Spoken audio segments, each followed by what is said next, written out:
The Fall Line is a true crime podcast covering the coldest cases in the southeastern United States and occasionally beyond.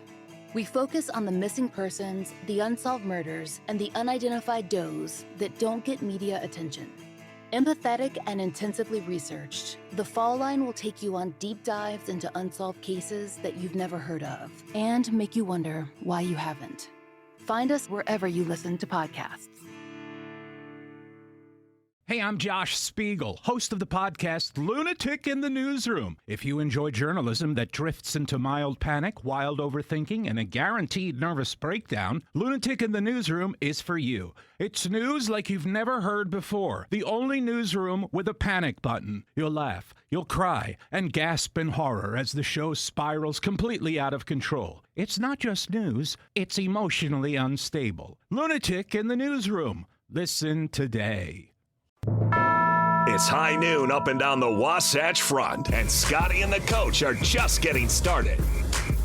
What a series for Gobert. You got to give the dude his flowers. I know Shaq won't, but we will. He has not had a great track record in the playoffs throughout his career, oftentimes being played off the floor in series where they just have to, go a different direction. So afterwards, they asked Jokic if there's changes that need to be made. He said, that's not my decision, to be honest. What I do know is if we were all in Serbia, we would all be fired. Yeah, or, one of them may be out and not just get lost, taken to another village and whatever happened to Guido? I think his definition of fired is a little different than I think when he says fired, he means firing squad. But, right. Absolutely. This is Scotty G and the coach, Tim Lacombe, presented by Mountain Land Supply on 97.5 The KSL Sports Zone. 97.5 The KSL Sports Zone. The great Craig Bolerjack expected to join us coming up here momentarily as we'll get Bowler's thoughts on the Jazz, the offseason, even maybe a little hockey talk with our guy. Yeah, I'm sure he's proficient in all of the above. Yeah. All right, here he is. It's the great Craig Bolerjack, 97.5 The KSL Sports Zone. Bowler, how are you? Good. Scotty, Tim, what's up? Friday, it's here. Yeah, no doubt. So we were just talking to Alema. Alema's hanging out with us. We're down here in Linden at Next Gen Motors. He mentioned you just went under the knife. How you doing? Yeah, I was talking to Lloyd about it. It's just kind of I'm 10 days out, just time to do another 60,000 mile checkup. But it is what it is. No, I'm doing better. Turning the corner. The initial phase is no fun, as people know, and just had to have it done. It was time, so it's better late than ever. You said shoulder. Is that what you had done? Yeah.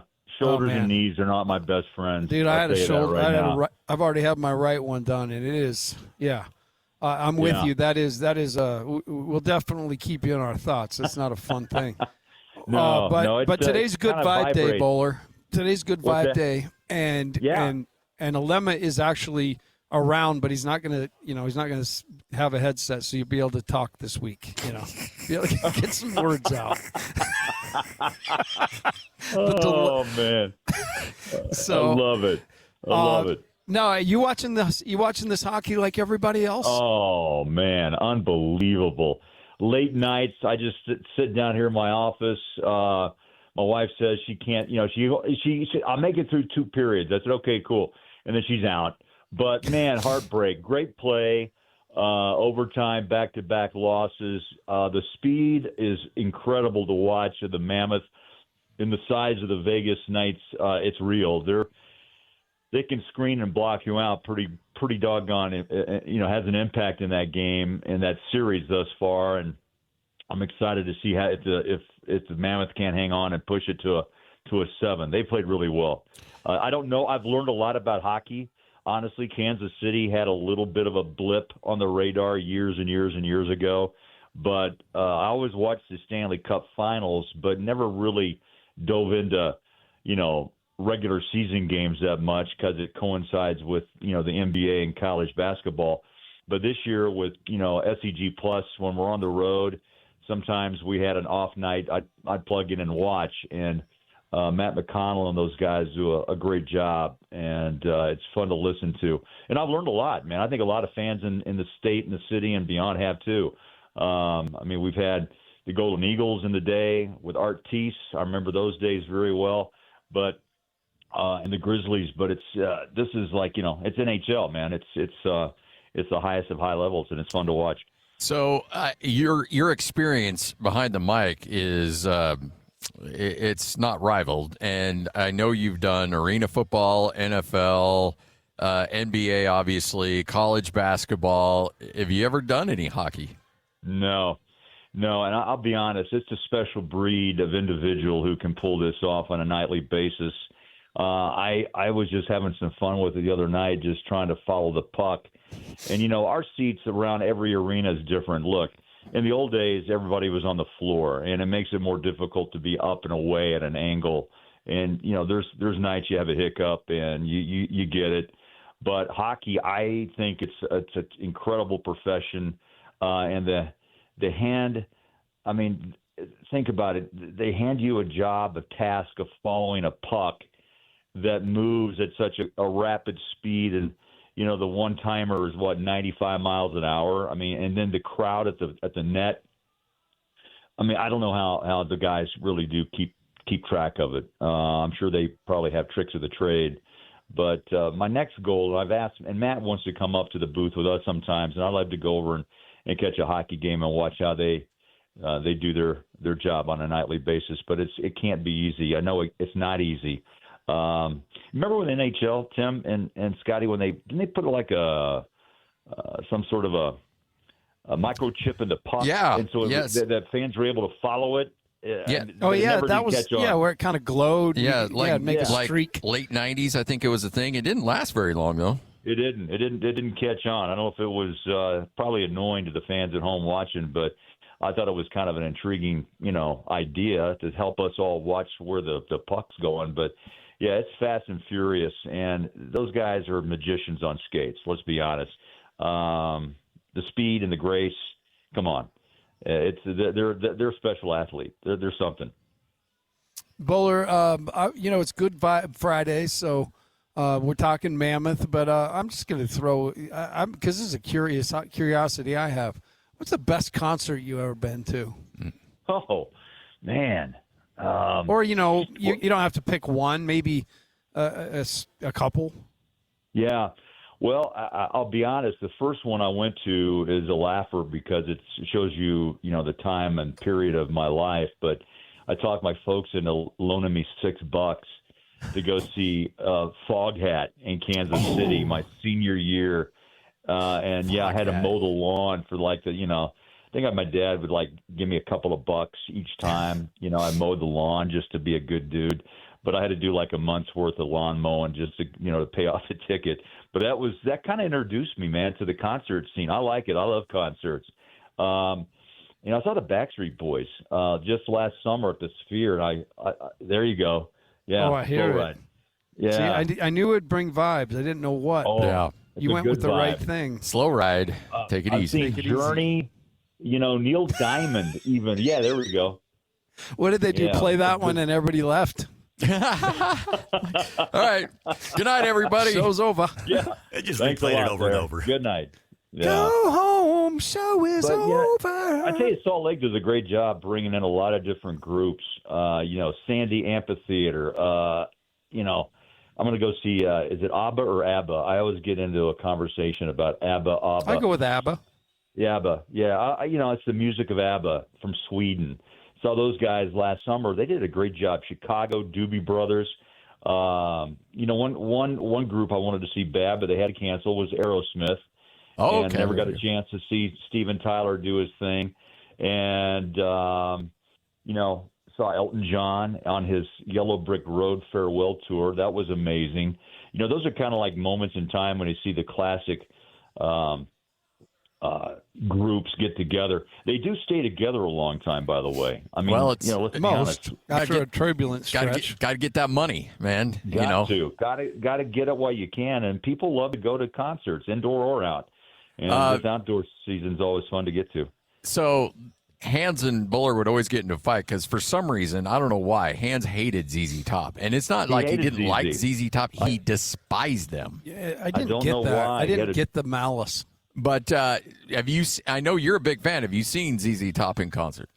I have once, and they're coming again. So I'll be there. I think it's August. I just saw the tickets came available like a just couple of one days original ago. member, though. Yeah. Dusty passed, and Frank's no longer banging on the drums. So Yeah, it's the Reverend, though, and the Dusty. Reverend's got a lot of juice. Well, that's the voice, too, that really just makes it hum. That's all I want to hear, And, but, yeah, he's got the tone still. Yeah, Dusty, sadly, the bass player passed away, was it a couple of years ago now already? Yep, that's right. And they kind of pulled off the road, and they kind of redid things, and they're back at it. So I'm anxious to hear the sound. I am. Rest in peace, Dusty Hill. The great Greg Bolerjack joining us right here on 97.5, the KSL Sports Zone.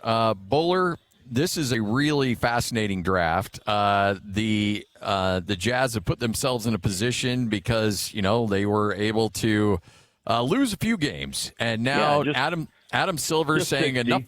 enough of that. Have you seen this new 3-2-1 model, and what do you think? Yeah, it's pretty intriguing. It's a lot of layers. You wish it was simple, could be simplified. But I looked at it in depth yesterday, and I looked at it again this morning, and it's kind of interesting. There's a lot of different scenarios, I guess, but I don't know if it works. They want to expand the lottery now to 16, which would flatten the odds, so to speak, Scotty and Tim. Which means fewer draft ball lottery ping pong balls for some teams. And then I did like the fact they want to experiment with it, so they're going to only make it good until 2029, and kind of reevaluate the process. Look, what I want, and I think every fan wants, is just to go out and play ball. I mean, it's not real difficult, on how this thing can work itself out, but it's about the system and how you work the system and how the rules are implicated. And the other part of it, too, is there's kind of a gray area here that the league will continue to use their power. I'm not sure what the actual verbiage is, to fine teams if needed. Does that mean will they take draft picks out of the equation if this is, if it's overdone? That ought to be more clarified, in my opinion. But, they say they're not going to allow teams to have the number one pick back to back. I mean, there's all sorts of language here, but you really have to take a deep dive into it to really get the true meaning and understanding of it. But man, it'd just be fun just to go out and play hoop, and then let the chips fall where they may. But that's not going to happen. If there's a wiggle, there's a way, right? And, you have to look at the Jazz. This isn't, why the Jazz were really pointed out this year. Everywhere we went, it was kind of the same conversation from every play-by-play and radio and television guys that I know, giving us, like, what are you guys doing? What are you thinking? Just for their own background info. And, we'd have some, open-ended talks about it. And, look, they don't like it either. They know their teams have to deal with it in some way as well on a given night. But, man, I can't tell you how many times I'll walk into an arena and some young kid would walk up to Big T and I. You can't miss T at 6'11", by the way, and thought he was James Worthy or Kareem Abdul-Jabbar. But they wanted to know who was playing. And when you say, no, they're not, and you go and they walk away with their dad or mom, it's like you could see so much disappointment, on their faces, whether it was home or away teams. And it happened on a nightly basis, especially after the All-Star break. It was, at times, we didn't know who the lineup was going to be until, late in the afternoon or by about 6 o'clock. And then you have to kind of make adjustments to the roster and who's actually going to play and who's not. But, yeah, I'm hoping that the Jazz are through this process. Look, where they land on May 10th on lottery draft night. I remember last year we talked about this. I walk in my office, sitting down, ready to go, and picking a number 5, the Utah Jazz. I thought, wow, all that. But hopefully that pick still plays into the future of the Jazz and Ace Bailey. Who we get this year, everyone's anxious to wait and see on what AJ, where he lands, where the kid from KU, Darren Peterson's going to land, and how about Cameron Boozer, Booze's son. Even though Duke lost in the NCAA tournament, I mean, there's still some great talent on that team, and we saw it last year with Cooper and Knipple too. So, it's going to be interesting to see if the Jazz pick for position or if they pick the best player available. And I think most likely it'll probably be the best player available. I don't know if they're in a position or want to be in a position just to pick a guard, a forward / defensive type of wing, but you never know. We'll see what they do. Well, you said it, Bowler, the long and sometimes arduous rebuild hopefully has come to an end. And, David's quick to say, and I think it's important, still everything's got to click. And, the guys got to stay healthy, and that's a big one. See it in the playoffs right now, a bunch of guys that would be making a major impact for their teams not able to play. But in a perfect world, how excited are you to hit opening night with a clear path forward? Well, I think that will help us in the booth and for the fan base to kind of know what and who is going to be in the rotation on a given night. The last 3 years, look, has it been a challenge? Absolutely. Have you seen growth? Absolutely. Does that help in the process? Yes. And those minutes, Tim, as you know, how do you get strong? You go to the weight room. You build muscle, right? Lift, rep, set. Okay. And you couldn't get a Bryce Sensabaugh or an Isaiah Collier or a Kyle Filipowski or even an Ace Bailey to develop in the way they have without having minutes.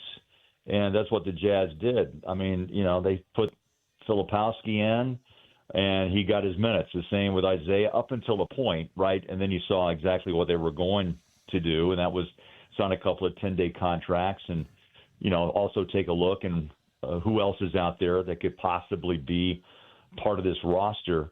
But the bottom line to it, in my opinion, is the Jazz evaluated. They've got what they wanted. Now they have to decide who stays, who goes, which is a really tough part about this business, but it's done every year. And it's also done at All-Star break, before the trade deadline.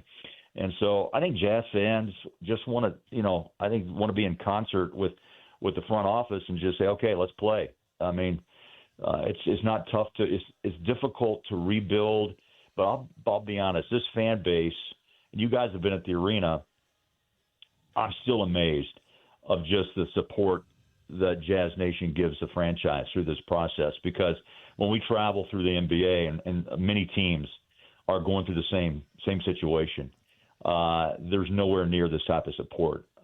Multiple seats are empty, and the moans and groans are quite resonate throughout the arena. So hats off to Jazz Nation for being there, and look how they're supporting the Mammoth right now. This city loves sports, and that's one thing I hope people who travel through here, they have to realize. I mean, the University of Utah on the Hill, BYU, my gosh, Sataki and the Cougars. You got NHL hockey now in the playoffs in their second year of existence in Salt Lake. I mean, it's quite it's really fascinating to me, and the fan bases are strong, and that's even another great prop, to all the fans that can make that transition from hockey to basketball. And what's next? Baseball? What's next? The National Football League? I'd say the Winter Olympics may open the door to some of that too in 34. So you're a competitor, and knowing that the Nuggets have won a title, is it satisfying to see the door shut on that era of Nuggets basketball and the fact that Rudy helped send them there? Yeah, that's intriguing. I was thinking about that last night. I tell you, the Nuggets are quite an organization, and their fan base is pretty intense. This is going to stir the pot in the Mile High City on what to do next. And you always see conversation about, are they going to move Jamal while he still has value? And what do you do about the big man who's one of the most, talented players of all time? I mean, triple-double guy, come on. It's unreal. But how do you now go through the process after getting knocked out in round one by a 6 seed and Gobert, who really did make an impact in that series? And there's a lot of people that have love and hate for Rudy. I mean, he's a one-dimensional coach. I would say, yeah. But what he gives you on the defensive side is problematic for any team that takes on Gobert. I mean, that's why Kessler is somebody that's so intriguing because of his height and his left hand and the way he blocks shots. Is he an offensive juggernaut? No, but he still has the ability to take down offensive and defensive rebounds and puts the Jazz in good positions on both ends of the floor. So that's why it'll be intriguing to see if the Jazz will match an offer that may come their way this summer. But, yeah, Denver's going to have to retool. How quickly they can do that. Age plays a factor, right, Tim and Scotty? I mean, we see it. Yeah. You can hang on to a player too long. They talk about it in San Francisco with Steph and the Warriors. And, LeBron's jumped around. KD's jumped around. Harden's jumped around. Everyone's trying to find that last 1 or 2 years that a player still has left and that they can use it to their best advantage. But now the Jazz may be one of the youngest but also most athletic and talented teams in the league. Now they just have to experience it, like the Mammoth are right now. How do you win overtime games? Well, you have to go through the process. The next process for the Jazz, they've been through the losing part. I think they're going to enjoy putting some W's in the column, and moving ahead and understanding what it takes to be a champion. Bowler, true or false? You told Scott Gerard to go to hell. That's true. Do we have the audio proof of that? Yeah. It was a bad day, but sometimes things. I don't even remember what that was about. I want to know the backstory. I don't remember what I may have. Hey, Scotty. Yeah. Go to hell. So I don't remember what.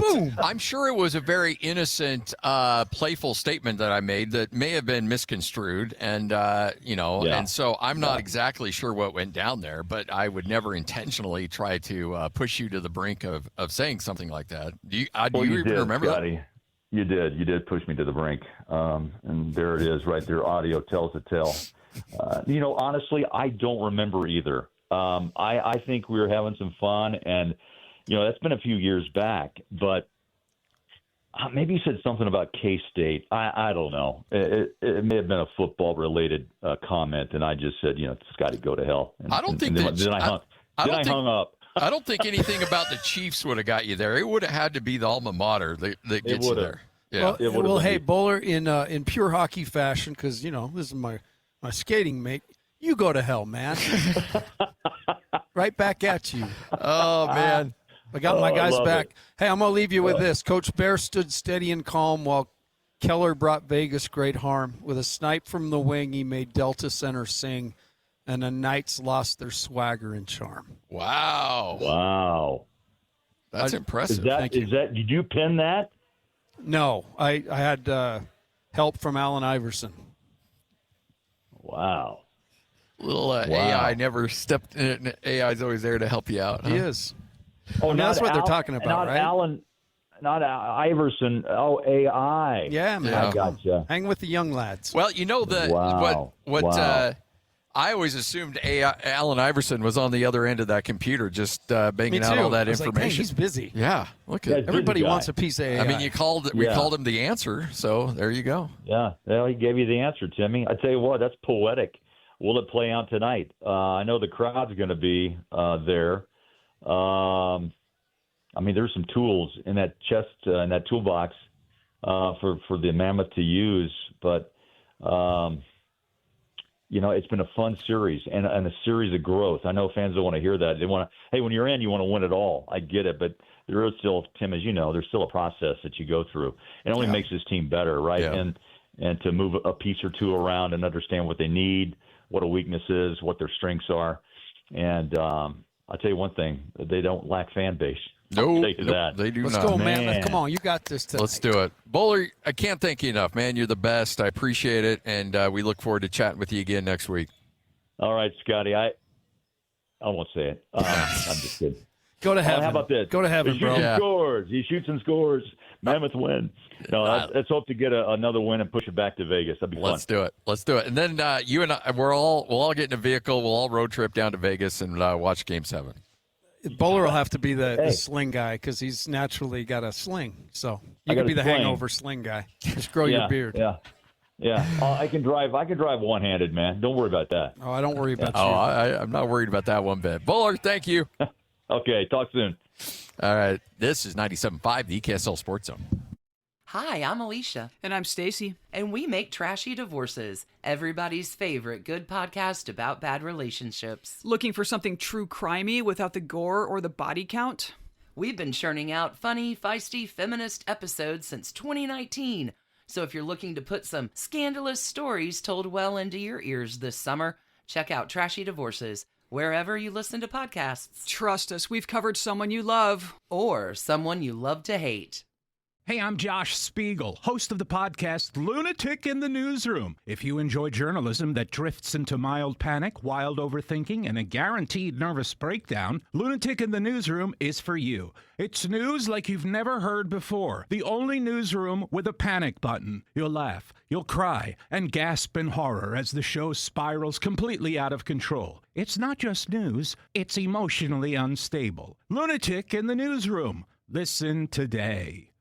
The Jazz, the Mammoth, and the Utes, Cougars, and Aggies. When it comes to sports in Utah, we've got you covered. This is Scotty G and the coach, Tim LaCoe, presented by Mountain Land Supply on 97.5, the KSL Sports Zone. Scotty G and the coach, 97.5, the KSL Sports Zone. It is Game 6 tonight. The Mammoth and Golden State. There we go. Golden Warriors. Golden Knights, whatever. We'll call them whatever we want. The Golden, well, never mind. Let's call them the Golden Las Vegas because they don't Golden like that. Boys. Yes. Jake and Ben had a chance to sit down with Andre Tourigny. Now, we played a little bit of that, a clip from that interview, and I want to hear more from Bear. I want to hear more of those analogies because he knocked it out of the park with talking about breaking glasses in the kitchen with his wife. So here is the head coach of the Utah Mammoth with Jake and Ben starting out with his recap of game number 5. I think we played a really good game. That was a really intense game. So far, it's a hell of a series. Honestly, I think we know Vegas is a really good team, but our guys are playing really hard.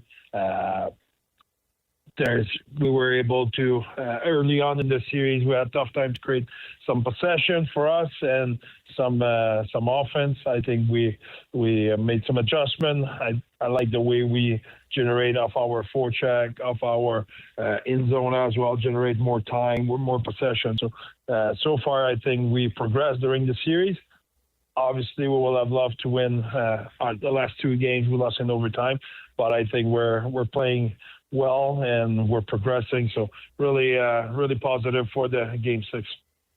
How can you get more production from your team on the power play? Yeah, that's an important one as well. It's not just a good point. It's a really important one. I think yesterday we have Dylan Gunter alone with the goalie once. Cools has a rebound in overtime, almost went in. We had a few good one-timer from Gunter and Sergachev. Sometimes the puck go in, sometimes it's not. But we need to generate more possession off our breakout. I think they were able to apply a lot of pressure to us on our breakout, so that limit our possession in the offensive zone. And it's often a matter of volume. So if you do a better job on your breakout, that generates possession for your team. It generates more opportunity to have threat to the net. So we need to be a little bit better in those situations. How do you do that? Because it seems to me as a novice when it comes to hockey that generating a breakout means the puck inevitably has to start in the D zone. So how do you do it without sacrificing ozone time? Yeah, but you don't want to have a breakout, but the fact is when they will recover the puck, they will clear the puck. So you want to have a shooting mentality in the power play. You want to have obviously attack the net and having chance. I think that said, when you do so, you won't recover every puck. So if they recover, they will clear the puck. They will. So now you need to be good on your breakout. What happens if you're not good on your breakout? Now you start to be hesitant at shooting the puck if it's not a quality shot because you're kind of okay. If we lose possession, they will clear the puck, and we have tough time to enter the zone. So you start to be hesitant in your decision, and that is where it compounds the problem and it snowballs. So you need to be really good on your entry, really good on your breakout. So then if you shoot pucks at the net and they recover pucks and they clear, it's not a big deal. You can reattack and you're coming. Yes, they gain sometimes. There's no doubt about it. But you're confident of being able to attack again. So I think that is a big thing on the power play is confidence, and confidence comes from a source. So when you're capable of creating enough possession, you have that confidence in you. You can, even if you make a mistake or even if it doesn't turn out the way you want, you will have a better look the next time, and so on and so forth. So we need to keep getting better at those things.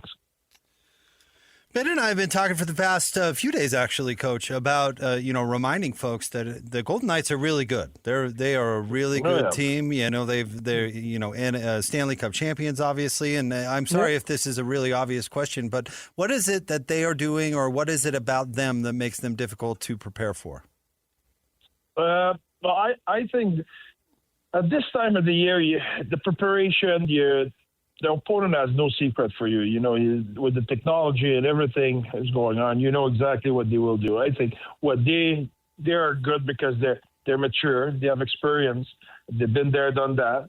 They have good size and they have depth. If you look at just as an example, the Jack Eichel or Noah Hannafin and those guys were at the Olympics, as well as Erdl or Stone, Marner, Shea Theodore. So they had 7 guys at the Olympic who were playing an important role. So they're a good team, but we're a good team too. We're a little bit younger. We have players who are a little bit younger, but we don't have any complex. We're not looking at them and say, oh, wow, what a team. We're looking at them saying, hey, it's a good series. So far we're toe-to-toe with them. We had the lead 5 times in the third period, and that's probably something we need to tune in on and be a little bit better. Just to put things in perspective, it's not every time you have the lead you will hold the lead and you will win the game. As a matter of fact, it's 50% of the time in the NHL in the playoff the lead change. The team will win, come back from behind. But it's still a matter of fact. We need to be better in those situations. We need to have a little bit more poise. We need to be in control of our emotion and be able to challenge in those situations. Along those lines, how do you get better when you have a lead in the third period? Do you just sit on the puck? Do you need to continue to be aggressive? No, what do you do? Exactly. That's exactly what you cannot do. If you sit on it, if you sit on your lead, what happened? It's a simple math. If they have the puck, let's say 60-70% of the time, well, they will generate offense. Give us the puck 60 or 70% of the time, we will come back in the game too. So we need to be able to keep moving our feet, keep applying pressure on them, keep playing the same way. Yes, being careful in your decision with the puck, but not stopping to play with the puck and just flipping pucks out and stuff like that. So I think there's thing we can do better, but those situation are pressure situation. Those situation are our guys are fully aware and they have the best intention, and we improve a lot during the season in those situations. We got much better. Now, having that said, we need to make the next step, and doing it when we're under hard pressure. When the playoff, it's another level. So our guys need to keep because at the end of the day, that moment is the moment you dream all your life. When you're a young player and whether your sports is basketball or hockey or whatever it is, you dream of that scenario when you're in overtime where you're up by 1, down by 1, you're at the end of a game or something like that on a playoff series, and you want to be in those moments. You dream of that. You go to bed at night and you dream to be that athlete who will make the difference. So when you're in that moment, you need to embrace those moments. You need to be proud of it, and you need to be excited by it, not fazed by it. So I think our guys did a good job, because the other thing I want to put in perspective is yesterday in the third period, after we took the lead, we gave up 1 scoring chance in this score. So it's not like, okay, we did not hold the lead. We gave up 6 scoring chance and they finally score, and we were not playing well. The guys were playing well. The guys, they fought. We made a mistake on their winning goal, no doubt about their tying goal, no doubt about it. But it's not like, okay, suddenly because we had the lead, we stopped playing and we did a bunch of wrong things. They had one chance and they put it in. So that's the game. That's hockey. That stuff will happen. So now what is your message to the team now that they're facing an elimination game? From day one, game one, or game whatever, game 2 to 5, our message haven't been different. Haven't been, what can we do about it's an elimination game, or it's game 7, or it's game. There's nothing we can do about that. What we can do, we need to focus on what's our job, how we have to play, how we have to manage our emotion, where we need to be mentally, we need to be present, we need to be focused on the moment, not focusing on the outcome or the result or what if. There's nothing we can do about that. We since I think the first period of game 4 at home against Vegas, we did not play the way we should have. Since then, we play really good hockey. We came back from a 3-goal deficit at home. We lost in overtime. Last game in Vegas, we played rock solid. We played a really good game. Okay, there's a few things we still need to clean up, which we're fully aware we will. And then now we keep getting better every game. So now we're going game 6 at home, and we'll focus on that game, and we'll get the job done. And then after we'll go for game 7 in Vegas. But there's a lot of when you're two tie in a series. Somebody obviously win game 5. That doesn't mean the series is over. We're in the best of 3. We lost 1. We need to win the next 2. I love it. Love it. Love hearing him talk. That is the head coach of the Utah Mammoth, Andre Tourigny, right here on 97.5, the KSL Sports Zone. Game 6 coming up tonight. You'll hear all the play-by-play action right here on 97.5, the KSL Sports Zone. All right, coming up next, folks, we will continue on getting you ready for what should be a really big game coming up tonight. In fact, we'll talk more coming up in about 15 minutes from right now, right here on 97.5, the KSL Sports Zone. Also, coming up a little bit later on as well, you're going to have a chance to win some tickets.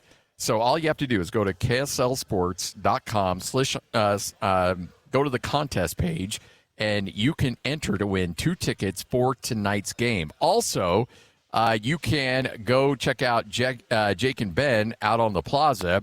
They'll have a QR code you can scan there that will get you in the drawing. So we do have a pair of tickets to give away for tonight's Game 6.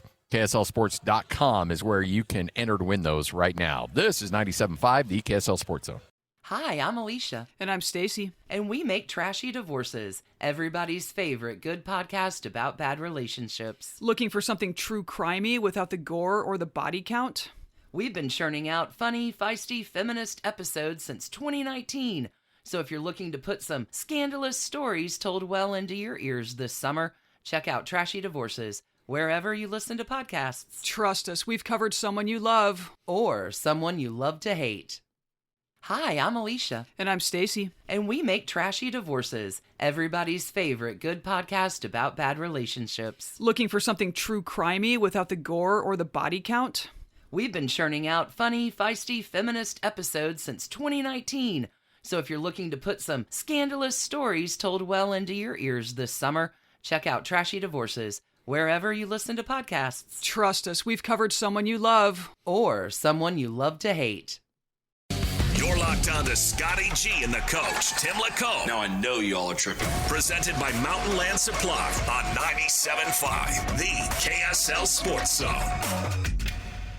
97.5, the KSL Sports Zone.